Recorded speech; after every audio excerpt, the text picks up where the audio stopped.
Alright guys, so this is my second example for solving quadratic inequalities.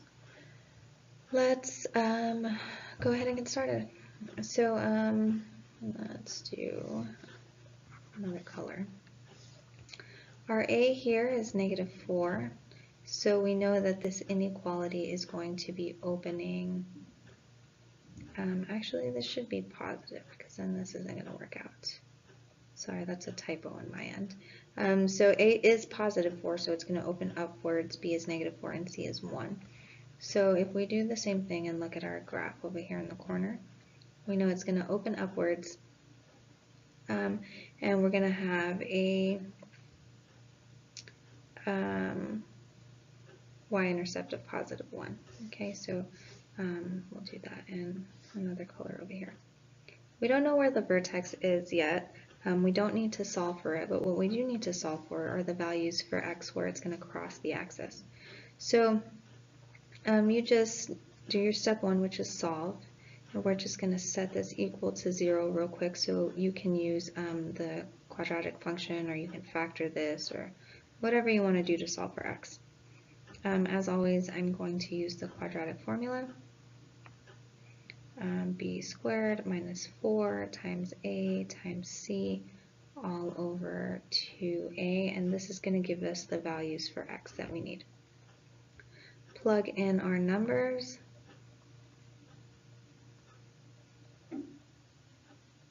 All over 2A. So x is going to be equal to 4 plus or minus the square root of 16 minus 16 all over 8. Okay, so this should be a red flag for you. So what's going to happen is that radical is going to go to 0. 16 minus 16 is 0. And when that goes to 0, your plus or minus goes away. So you actually have 4 over 8, which means you only have one solution here, which is going to reduce to 1/2. If you only have one solution, then you should know that your parabola is only going to cross the x-axis one time at the point 0, 1 over 4. Okay, so I'm going to put 1 here, and 1 over 4 is going to be right here. Let me do it in blue. Okay, so that's our 0. So you know that if it only crosses the x-axis once, that's actually going to be your vertex, guys. Okay, so our vertex is going to happen somewhere around here. Okay, so we have a parabola that looks like this. Okay, so that's the graph that we're looking at.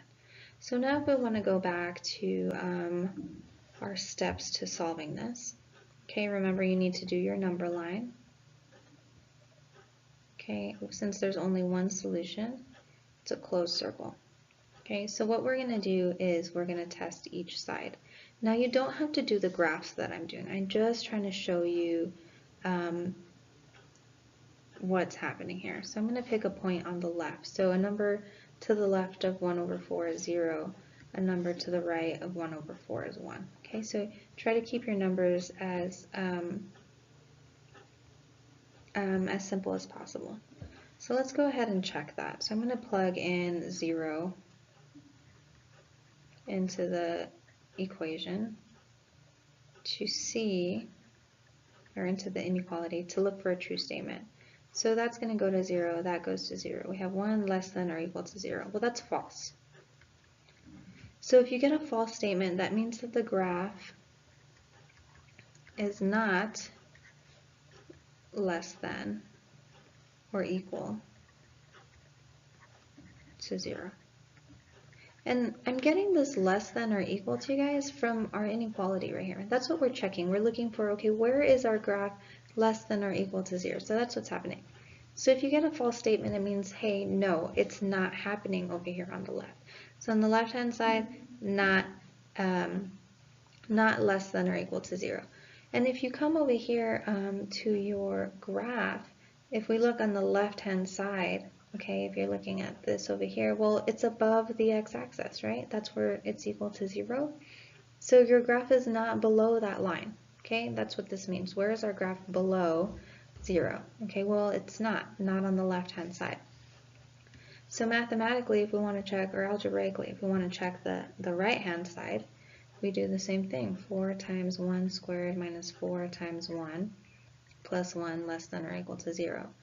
1 squared is 1 times 4 minus 4 plus 1 less than or equal to 0. That cancels 1 less than or equal to 0. Well, that's also false. So that means that the graph is not less than 0 on the right. So on this side, it's also not equal to 0. So if I look at the graph in the corner on the right-hand side, we can clearly see that it is not below that axis line. It's not less than 0. So the question here is it less than 0, less than or equal to 0 at any point? So if we had this, if we had 4x squared minus 4x plus 1 less than 0, well, is our graph ever less than 0? Is it below the x-axis? The answer is no. Okay, so the answer here would be no solution. However, that's not the inequality that we have. Our inequality is less than or equal to 0. Okay, so we know that at no point is this graph less than 0, but we do know that the graph does equal 0 only at this point right here.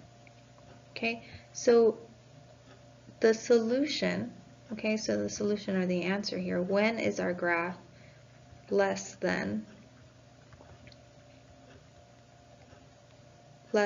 or equal to 0? It's equal to 0 at x equals 1/2, and that is the only part or the only time that the graph is equal to 0. So when is it equal to 0? At the vertex, only at the vertex. So vertex only. Okay. That's it for the examples here. Maybe I'll put in some more later on. We'll go over it a little bit in class. If you have any questions, let me know. Shoot me a message or come, during lunch or after school tomorrow. This is, like I said, the last section before the exam. So the homework is quest, get it done, get started on the exam review.